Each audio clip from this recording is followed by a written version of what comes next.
All right, and welcome everybody back to round 5 of the Charlie's Collectible Showcase here in Atlanta.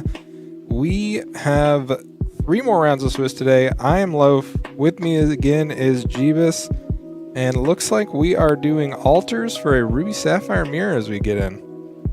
Excellent. I love Ruby Sapphire mirrors. They are riveting to watch. No, but in all seriousness, these days with Ruby Sapphire, it's hard to know what version each player is playing. It could very easily be sharks versus items. It can be different flavors of Oswalds or Queens, Scrooge McDucks. There's a lot more variety in what we can see from these that we have in the past. And we'll see who actually came prepared for the mirror and who didn't.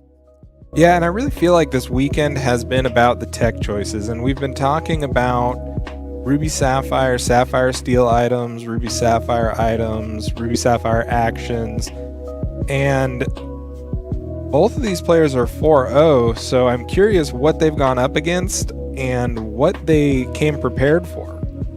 I assume that they both went up against players that were trying to put characters in play that had less than 2 strength, and Sisu deleted them all. Outside of that, it's a mystery. Yeah, and it's curious to know if they teched against the Sapphire Steel meta with the Tamatoas, or if they possibly prepared for the aggro meta that people have been shifting into to kind of get underneath these late game Sapphire decks. All right, so leads off on a Vital Sphere and nothing from Logan.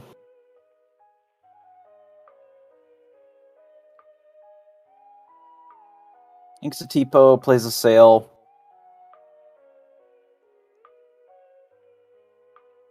Surprised that they didn't just use Tipo there to get some small lore pressure. Maybe it just doesn't matter in this matchup. Yeah, possibly wanting to keep the cards that are in their hand. We did see the coil go into the Inkwell. What do you think the impact of the coil is in this matchup? Well, for one, your mic is a little quiet again. But for two, okay, so historically, Ice Block was in an interesting spot where if you had it and your opponent didn't, there was a world where sort of towards the mid to late game, you would be able to hit a Tamatoa with it, with your Ice Blocks, and then clean it up with your Brawls or your Sisus, and actually leverage cards that were kind of not at their best a lot of times to deal with bigger problematic threats like a Tamatoa. So it remains to be seen how important that is once we get that far into this matchup. If the players have tested sort of the mirror or the mirrors, the various, the sort of DKP shark piles versus the other ones, it may not be that important. I will just kind of have to see. Ooh, a double additional ink for Tony Holmes here, and does develop the Sapphire Coil. Not a lot of cards left in hand, but definitely ahead on ink and quite a bit of things on the board. So if that last card in hand is a Flabbersham, we're cooking with gas here.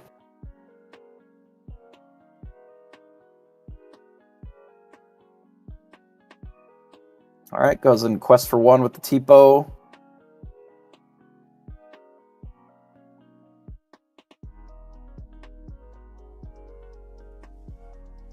Inks the Dragon. Not that uncommon to ink those early. Opts to play Visions here. The bigger threats like your Dragons and your 8-cost Tamatoas, they are very valuable in these matchups, but generally you have a lot of redundant copies of them. Typically as many as you can cram in there, and it is more valuable to be able to play things than not, even if the card itself is good once you get to that point. So it is nice that they're inkable, so you send them when you can. Yeah, the versatility of these high drop cards being inkable as well as just closing out the end game, definitely what players are electing for them. Neither player has an ideal 4-drop here. We don't see a Hiram. And the Visions, not quite sure what he took there, but both players just happy to ramp and ink back and forth for a bit.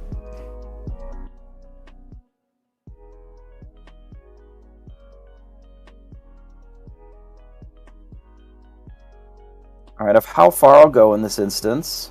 So not a Flaversham, but still a pretty good 4-drop option for getting cards. I do see that card as a draw to, because a lot of times you want to be inking most turns anyway, and it does put a different card in your hand, so card quantity, even if they're in the inkwell, is still pretty good in these decks.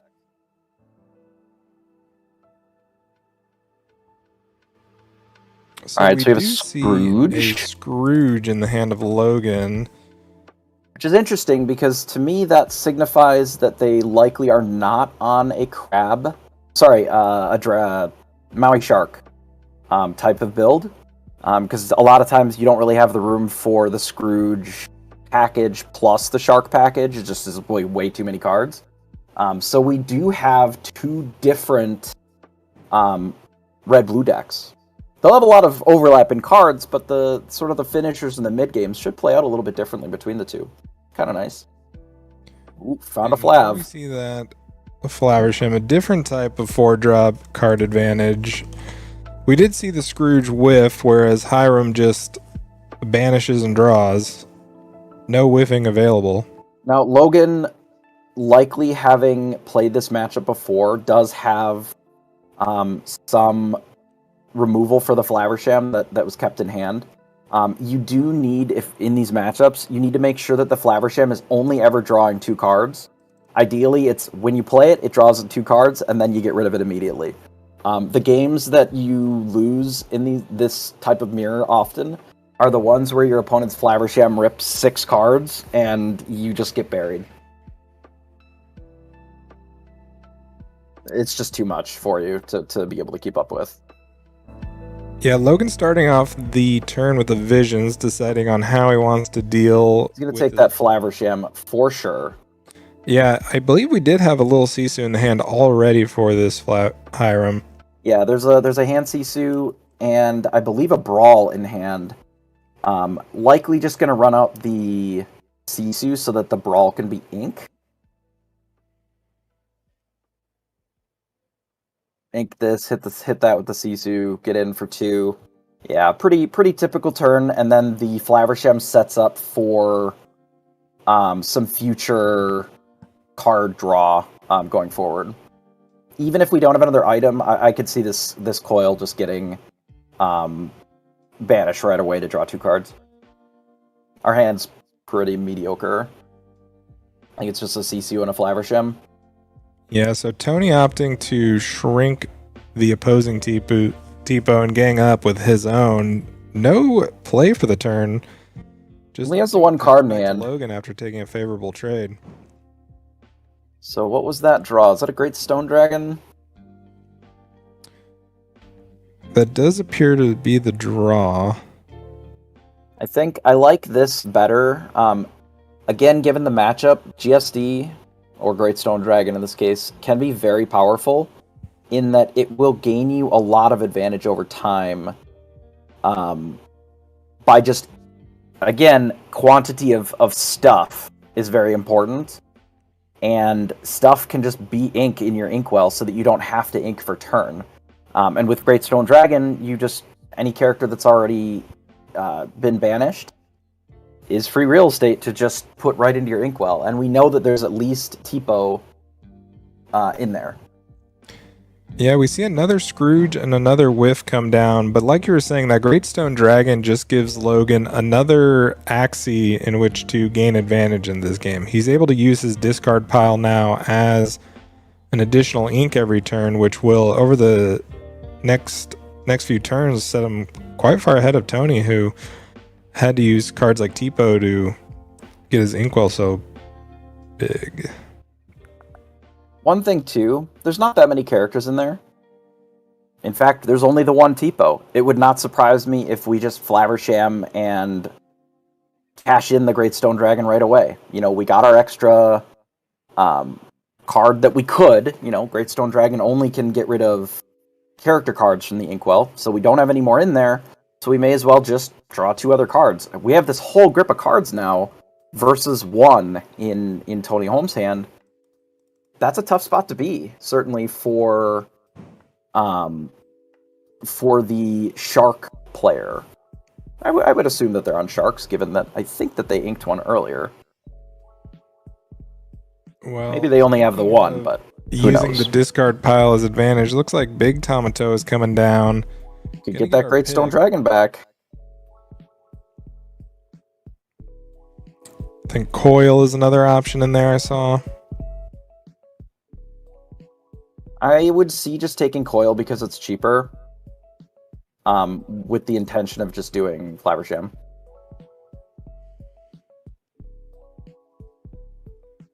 The following turn. Yeah, I believe the hand for Logan was actually 2 additional Flaversham, so even if the Hiram on board is banished, he will still have the option to draw cards. And like you said, in the Ruby Sapphire mirror, the Hiram that gets the most cards typically gets ahead. Yeah, it's tough. I mean, this was always sort of a problem with Red-Blue. It just doesn't have good card draw at all. I mean, the Tamatoa picking up potentially 2 items is really nice. You know, how far I'll go being 2 cards is nice. But, I mean, you think about the first Flaversham from Tony this game, it got rid of a Vital Sphere. So you're really card neutral on the first Tamatoa, or sorry, the first Flaversham activation, because it's only +2 cards, but you have just the character in play and then no item left. So if it gets removed right away, like, you're not really up that many cards. You're just sort of shifting resources around a little bit. Yeah, 1 to break even, 2 to start gaining. Be prepared clearing the board. Logan happy to just play out that Hiram, use the Coil for a couple extra cards, and it looks like Popsicle is going to be joining us.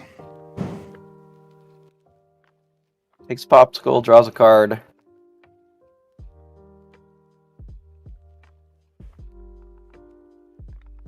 And likely just ships it back without inking, probably. There's a lot of ink in play already, and the cards that are inkable in hand are quite strong, and certainly better in play than not. I wouldn't ink a Flaversham in this matchup unless you're desperate. Yeah, and plenty of options in Logan's hand to deal with this Hiram that we see Tony playing. Possibly, too, we could see that Stone Dragon out of the discard at some point to replace the inking that we'd be doing each turn. There's a crab that can do it. There's a couple crabs that can do it. That's true. My assumption here is more... I wouldn't even be surprised if we don't just play the big CC this turn and pass. Like, we can do more than just that if we want. We can happy as a clam and just take out the Flaversham. But I wouldn't hate just big CCing here. Yeah, similar to Tamatoa, Logan has an embarrassment of riches here. It's really just him deciding how he wants to navigate the board. And you are right, he does take the 2-for-1 with that Sisu, with, I believe, a backup in the hand just in case. Yeah, and one of the reasons that I think I like this more than, you know, eking out small advantage with your other things is that it puts a little bit more of a clock on, right? Because we're already at 6. But Big Sisu isn't great in this matchup most of the time. Like, there just aren't that many ways to get a lot of cards out of it. So if you can collect 2, that's fine. Just take it and move on. Like, we have a modest threat now. Honestly, that Lucky Dime, you might even just gain 6 this turn. Just, like, play Dime, activate it, and quest. And just, like, close out the game. His last 2 cards to be Bell and Dime. Not quite what we wanted in this situation. And like you said, Logan's just going to put on the pressure and say... Just be done with this game, you know? Because we have the Tamatoa in hand. Like, we know if we get the lore high enough, the game is literally just over to this Lucky Dime. And if their play off the top is just Hideaway, like, do you even care? Not really.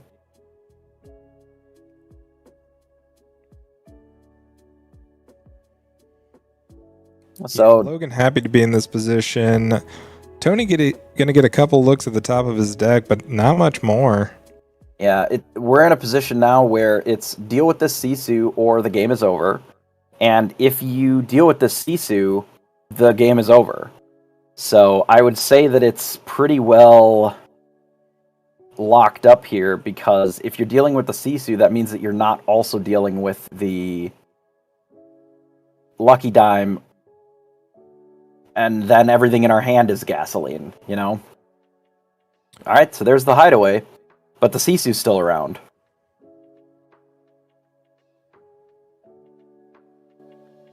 Yeah, let's see what Visions can dig up for Tony here, but we're just a couple of turns away, it feels like.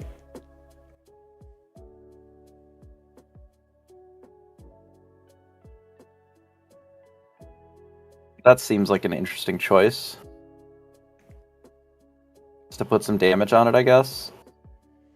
Yeah, possibly playing around like a Medusa or Coil Brawl to prevent the attack on the following turn, but yeah, that's going to be it for game one here. We're done. Yep, that makes sense. I mean, we go up to, what, 17? It's already, like, you play anything and it's just already just brutal. Yeah, some interesting choices in that deck. We actually saw Scrooge come out for both sides and miss for both sides. Not quite sure what the item count is in both these lists, but also not being able to play Scrooge as consistently for free as the Sapphire Steel decks.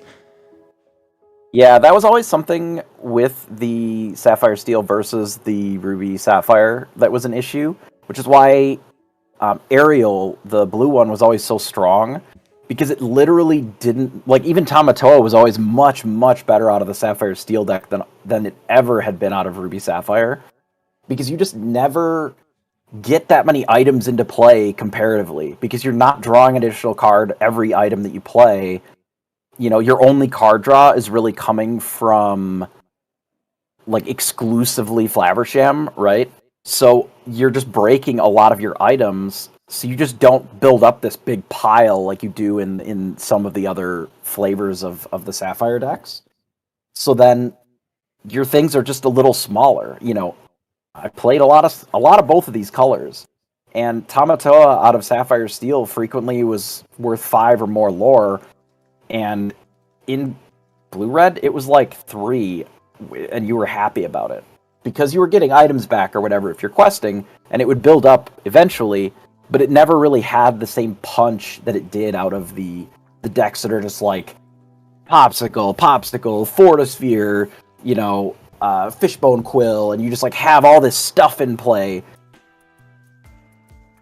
Yeah, much to your point, before set 7, we were really seeing actually a decline in the amount of Tamatoas we were seeing. We were seeing them being cut to 3, sometimes 2. The dimes were typically 1 or 0 count, and really with this set 7 and a lot of the powerful item synergies, most notably, of course, Tamatoa, have we seen these numbers increase. Yeah, the more sets that come out, the more interesting these deck lists and the more variations you're going to see. You know, I know that there's a lot of people who are okay with being at more than 60 cards in their decks that they present, but in general, you should try to stay as close to 60 as you absolutely can, because your consistency in finding the cards that you put in your deck is just higher. That's just math, right? Even if the math says it's not a huge problem if you're at 61 or whatever, it is still worse by a little bit, right? So we're finding more and more of the inkables are becoming like subtly or secretly uninkable. You know, just because a card is inkable, if it's pivotal to your strategy of how you're playing the game and how to win those matches, it's kind of not inkable, right? Is Popsicle consistently inkable in this deck? Right. Probably not. I don't know if Blue-Red can really even ink Popsicle and feel great about it. Maybe the second or third one, but the first one is an uninkable for sure, right? But it's cheap enough that that doesn't matter. But you're going to run into those questions more as these decks evolve. And it's going to be more interesting to see because, you know, yeah, we ran up against a Blue-Red mirror, right? But is it an exact mirror? Not really. Because they're both offering some different cards at different points in the deck. Yeah, and here we see Popsicle out of both players. It's Tony's turn to see if he has a better start and possibly a better end game than we saw in that first game. Sail into ink. Hopefully Tony kept another Sisu or Brawl type of an effect to deal with a Flaversham if and when it comes down. But Brawl is generally something that, the additional copies of it, you really only need that effect like twice to deal with Flavershams, and then if they already have the third or fourth Flav, it's pretty bad for you anyway. So it is a good card to be able to ink in these matchups. They both send back a Brawl. It does look like we have a couple of hand Sisus on Logan's side here. Yeah, I was about to say, Logan being very conscious of the Hiram, the threat of Hiram. He seems to have a Sisu at all times, Brawl, which he opted to ink there. But we just see a Scrooge come out from Tony hitting a Popsicle to further his card advantage schemes. All right, Popsicle to hand. Didn't look at the bottom 4 cards this time. Ink a Fishbone Quill to play a Fishbone Quill, and we ink likely one of the additional copies of Human Sisu.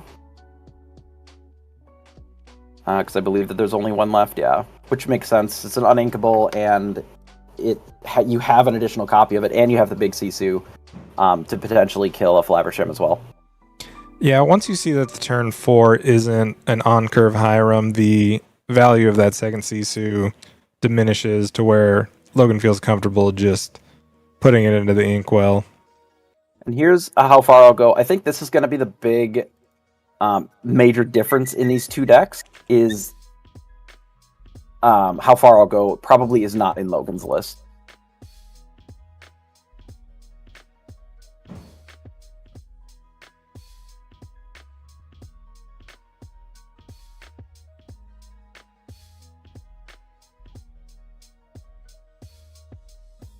All right, looks at a couple of cards. Ends up with a coil in play. Yeah, this game we are seeing both players stack up their item zone. And Hiram for Logan will put him further up in hand size. It's a first Flaversham, so we'll see if there's a battle over Flaversham supremacy here. Does look like we picked up another human Sisu into the hand of Logan, which might have gone directly into the inkwell once again. Yep, did send one of them in there. Debating on the regular ink for the turn for Logan, it looks like the hand is Great Stone Dragon, Scrooge, and a Crab as our options. So we get rid of the Great Stone Dragon, which I think is probably fine. Though it means that we have less items to play with. The other two cards I think are just better. Yeah, similar to the last game, the Great Stone Dragon pre-beat prep doesn't have too many options to be getting back from the discard pile here.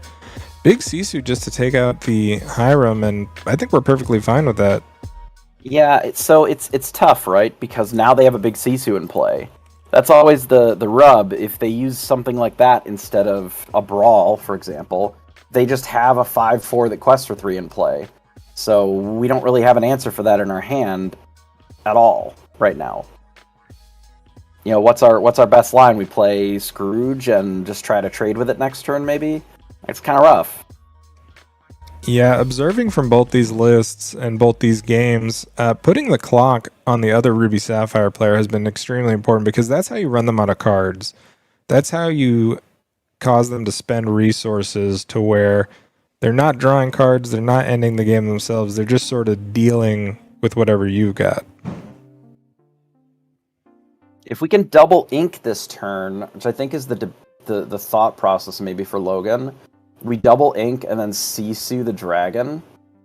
If we ink like the Scrooge and we quill something in hand, probably not the Tamatoa, I would imagine. Yeah, I do think we have to keep that Tamatoa to get us back in the... So that means that we got to get rid of the big Sisu, which is a little awkward, certainly. He's trying to figure out what his options are because it just opts to play the Scrooge. Essentially figuring that it's too much of a cost. Oh, unfortunate. Looks at the bottom 4 cards and arranges them in any order. I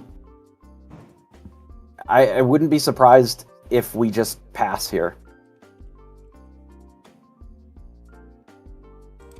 That is pretty rough. Yeah, next turn with the potential to ink big Sisu, which is a pretty big difference. Yeah, I don't know if I like... Well, I guess it's fine. I don't know if I love inking here because we don't have a lot of cards to work with for the double ink. If we wanted to do that with the coil, like, we just don't have enough cards for me to want to over ink now, I guess. But maybe it doesn't, the coil itself effect isn't as important for next turn, is the thought. So we do see Hiram come down for Tony. Curious to see how bold he feels with his Sisu and Scrooge. Alright, takes out the Scrooge with a Brawl.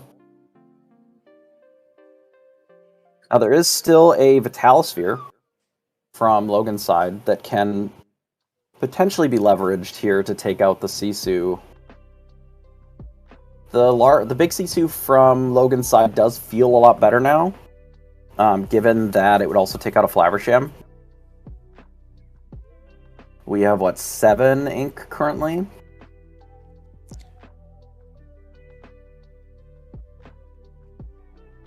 Assuming that we have 7, we can ink 1. May as well use the quill to ink maybe the dragon or whatever. And then...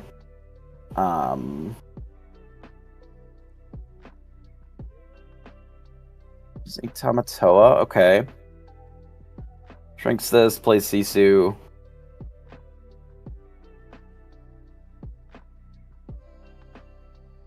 And then sends it back. So I probably still would have kept the crab if that's what we got rid of there. I know that the dragon is a pretty strong card at dealing with an individual single threat, but we have so little cards here that it's tough. I mean, obviously we have to deal with this Tamatoa that's now in play, but we're going to have to ink literally whatever it is that we draw off the top just to play this dragon here. And then we're just out of cards. And a string of items coming out. It's a lot of popsicles. Tony. Not afraid to just quest that Sisu in front of... Up to 8. I mean, if you have the Tamatoa in play, you really don't care that much about this, the Sisu. However, it may cost him here because we're going to ink, right? And then we'll shrink that opposing Sisu. And then that will give us enough ink to be able to play the dragon on the crab.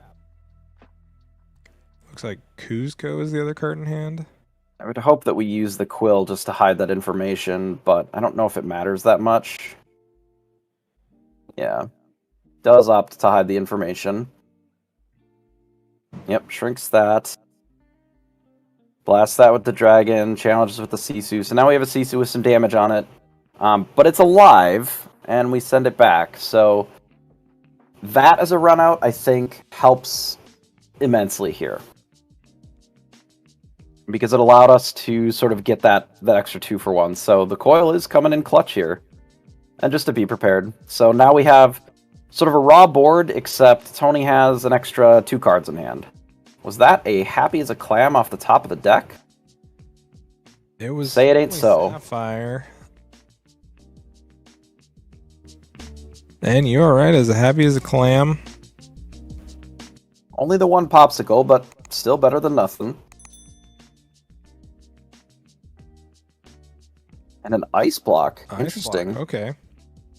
Very interesting. Don't see a lot of those these days, given that it's an uninkable.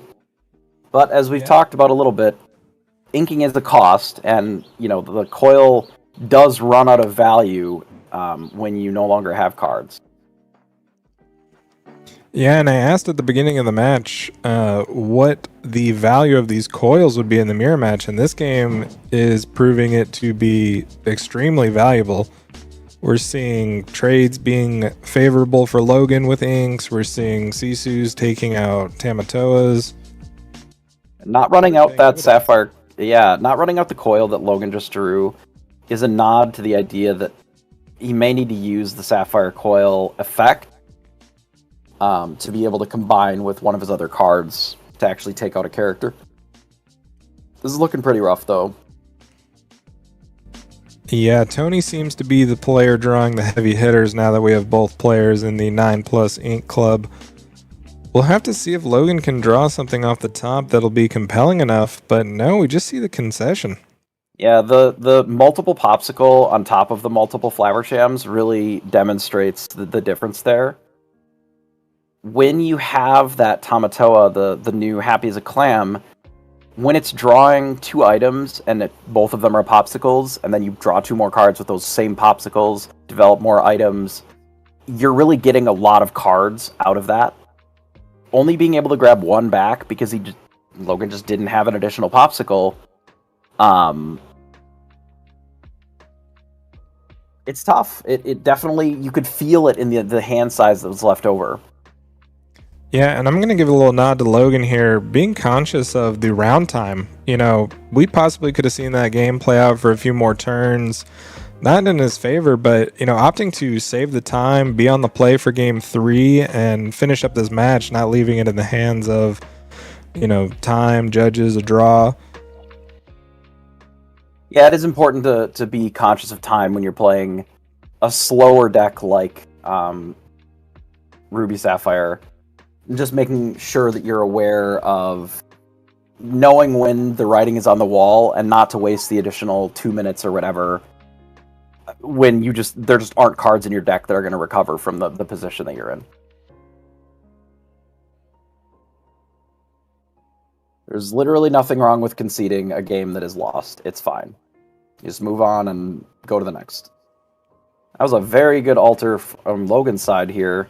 Did not have extra ramp and ripped right into it and a popsicle, so pretty good. It would not surprise me to see that popsicle come down turn 1 with the crab going right into the inkwell.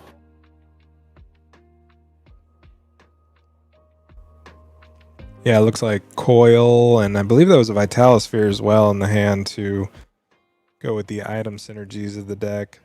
And did keep a human Sisu in the opener as well, likely to make sure that at least the first Flaversham has an answer. Yeah, Logan once again being very aware that Hiram is the key to this matchup, seeming to always have a silver bullet just in case. Yeah, as somebody who's played a few of these mirrors before, it is like an incredibly pivotal card in these matchups. Again, the person who gets to quest with their Flaversham 2 or 3 times while breaking items over and over is the one that's just going to win most of the games. Opts to ink the Sapphire Coil instead of the Tamatoa, maybe hoping to keep it until a later point in the game. Yeah, an interesting choice, potentially a nod to the fact that Logan believes the endgame threats are much more important than the early game setup. We do see 2 Hirams, that sale we got in the altar, Cusco joining the party. Found a Cusco, that's probably going to go. That is more of a Hail Mary if they stick a dime. Yeah, really valuing this this Tamatoa. Yeah, now with 2 Hirams as insurance in his hand, I do see where he's coming from. Even if an answer comes down from Tony on his own turn 4, we will be drawing even more cards. Given that we drew a Happy as a Clam, this 8-drop did his best to stay around as long as possible, but that's going to the inkwell now. Yeah, he tried. I appreciate the effort to keep it around, but you're not inking Flaversham there, and I don't think that the 8-drop is as good as the 6-drop here, so it's pretty forced, I think. Yeah, we do just see an additional sale along with Sisu to take out the Hiram. The extra ramp is pretty rough here, too. Definitely puts Tony in the driver's seat over the next couple turns here, because that extra ink does matter. Yeah, we did just see that Tamatoa get inked, but being able to ramp up into those threats, it's a significant thing, breaking the serve possibly on this play-draw matchup. Interesting decision here.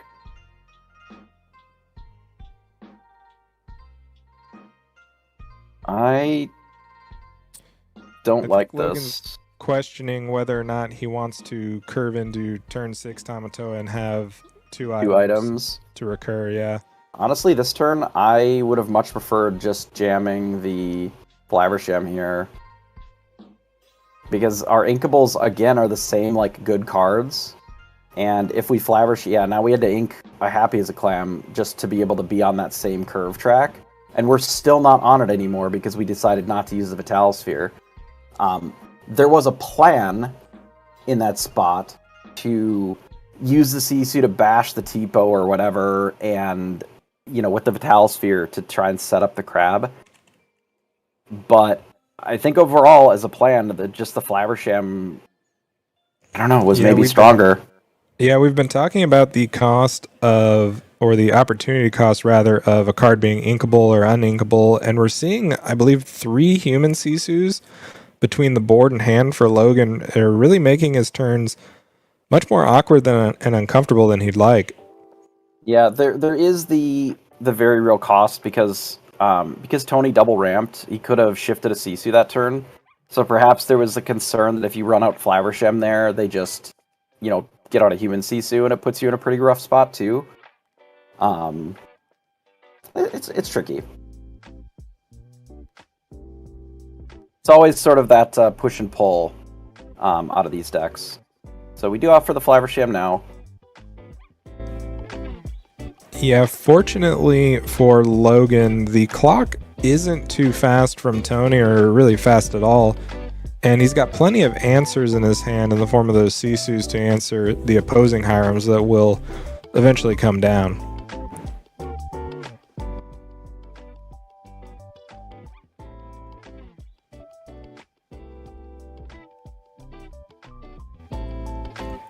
Looks like there's some discussion over the lore totals, perhaps. Is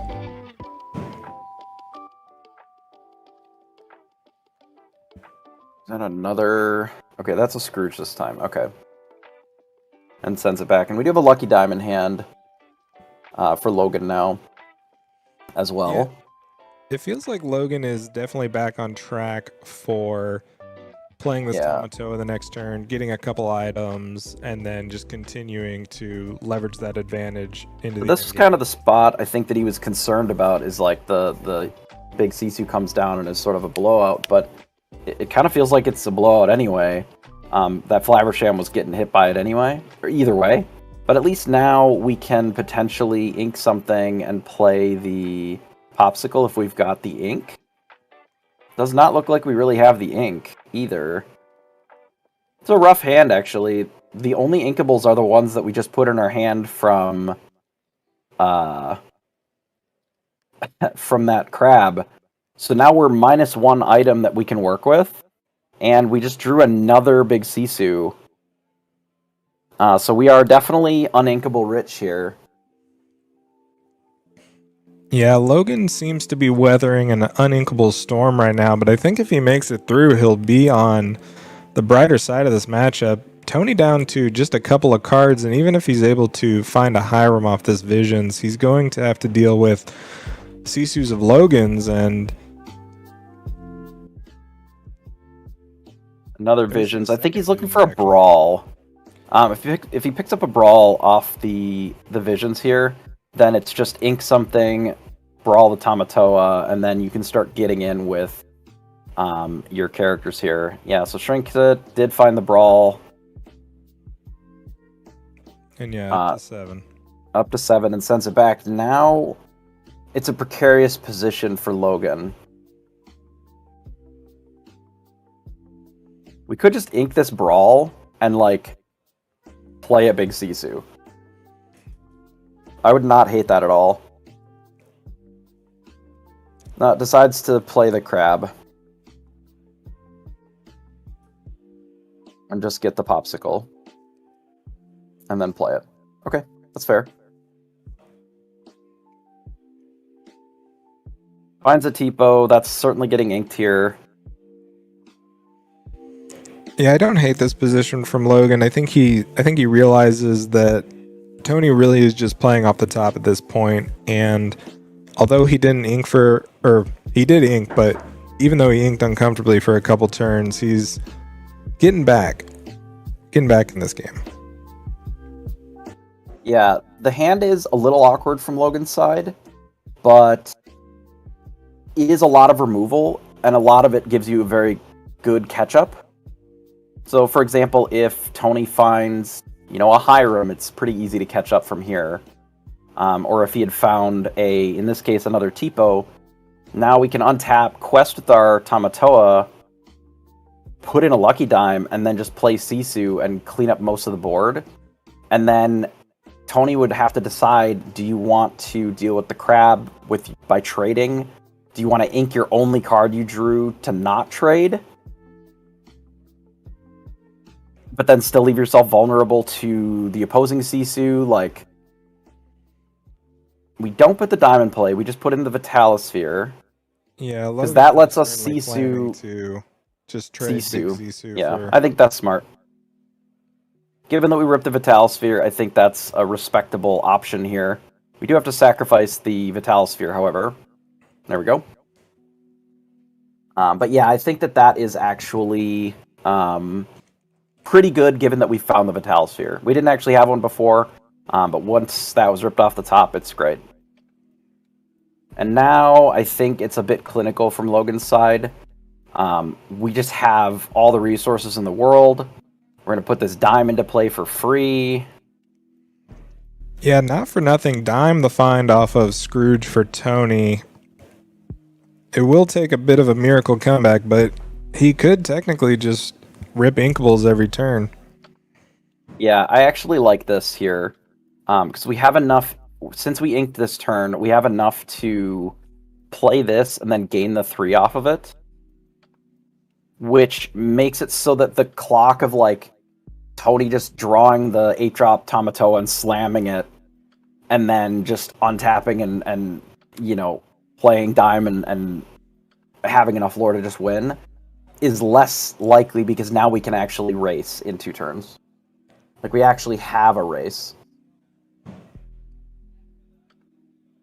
All right. Okay, that's an interesting draw, for sure. Lets us develop the dime, pick up another item, and if we want to play it now, we can. We can also gain 1. I don't know if the gaining 1 really makes a whole lot of sense. Oh. Now what this does, because we played so many extra items, I think we should have just quested for 1 there. To go to 12, make them have to deal with it. But this does mean that we're very close to a crab off the top being a lethal threat. Yeah, now, I think Tamatoa is actually just 7. With yeah, because there's what? Play. 1, 2, 3, 4, 5, 6, because the one under the card is the dime. Correct. So that's 7. Yeah, I would have liked to have seen us quest with the Scrooge, but I guess we have 2 of them anyway. So if one of them gets killed, I don't love gaining 8 here, just putting his opponent on a 1-turn clock. I didn't love not playing the dragon, but yeah, to take the lore count off the board. Yeah, I would have absolutely wanted to remove one of the lore off the field because it makes it so that Tamatoa on its own isn't lethal.